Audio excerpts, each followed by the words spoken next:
Standing out in the crowd awaiting Boris Johnson on his first day as PM last summer, Carrie Symonds, his girlfriend and influential advisor. Carrie Symonds is said to be the first unmarried partner of a Prime Minister in the history of Downing Street. And at the age of 31, she's 23 years younger than Boris Johnson.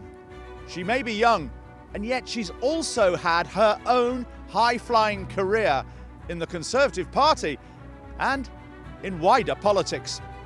This is the Michael Crick Report for Mail Plus. A year ago, Symonds was out on the street protesting to save the whale. An unusual activity perhaps for someone who was then a big cheese in the Conservative Party, its National Director of Communications. We've all seen the pictures of the sea turn red with blood, while whale Dyers slowly in agony, butchered with a sharp metal instrument dashed through its body. How can that be right? And she spoke alongside, meeting her for the first time, Boris Johnson's father, Stanley. Save the whale! Save the whale! I think it's very easy just to see her as the partner of the Prime Minister, and she presents herself really well, and she's a pretty lady and all the rest of it.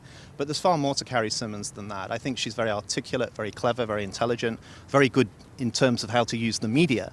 I think if you look at the fact that when Johnson was on the streets of Downing Street there when he became Prime Minister, he put animal welfare in his opening speech. That was down to Carrie.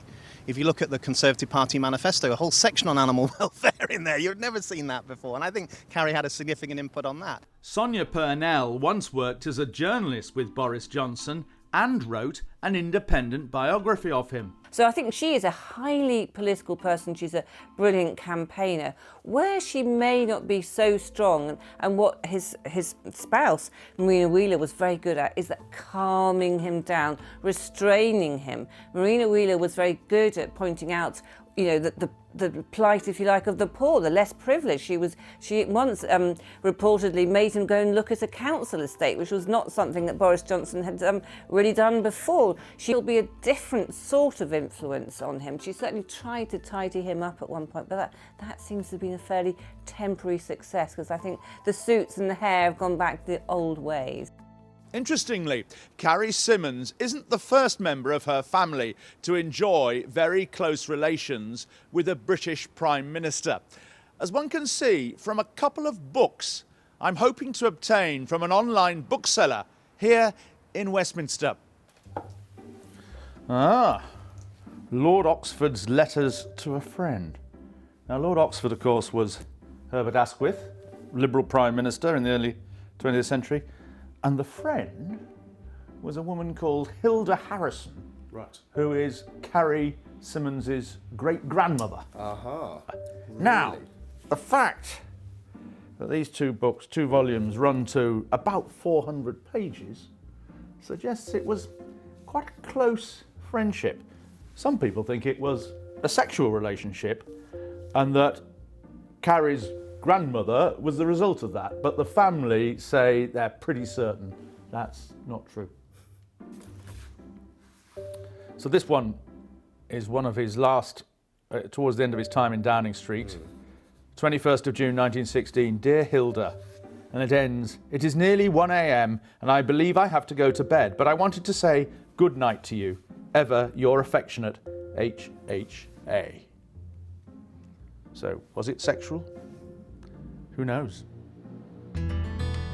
Indeed, Carrie Symonds' background is steeped in politics, journalism, and the odd affair. Hilda's daughter Anne, a BBC journalist, married a man called Symonds, but she became lover of John Bevan, who edited the left-wing Daily Herald, then became a Labour peer, Lord Ardwick, and one of Britain's first MEPs.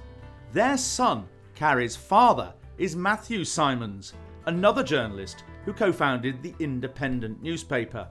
Carrie resulted from an affair he had with one of the newspaper's lawyers. Indeed, Carrie had the odd distinction in a piece about that affair of being mentioned in Private Eye 4 months before she was actually born. And Carrie is still causing media controversy. The National Farmers Union have called for a judicial review of a government decision to stop a badger cull in Derbyshire last summer, a few weeks after she held a meeting in number 10 with this head of the Badger Trust.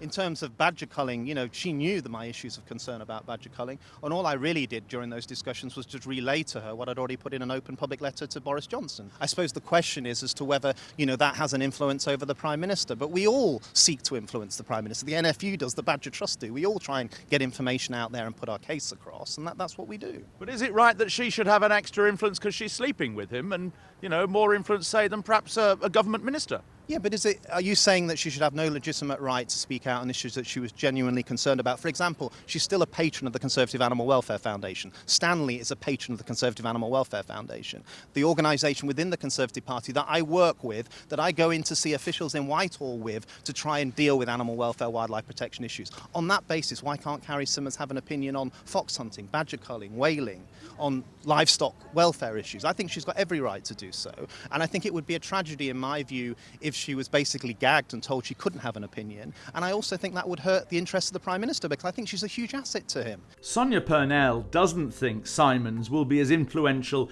as Clementine Churchill, whom she's also written about, but does think she'll be important in a different way. She clearly has a great talent as a campaigner, and she also understands the millennial Tory, this figure, of her kind of age, late 20s, early 30s, who for whom green issues, and particularly, wild animals and things, protecting them, is an important one. And she knows their language and she knows what interests them. I think she'll come in useful there, but I don't really see her as being an influence overall. It'll be more a campaigning role that she'll have. Given the famous row the couple had when police were called to their flat last summer, and given Johnson's record, there must be doubts the relationship will last. If it does, Carrie Symonds could be one of the great Downing Street partners, or maybe, when his divorce comes through, a historic prime ministerial spouse.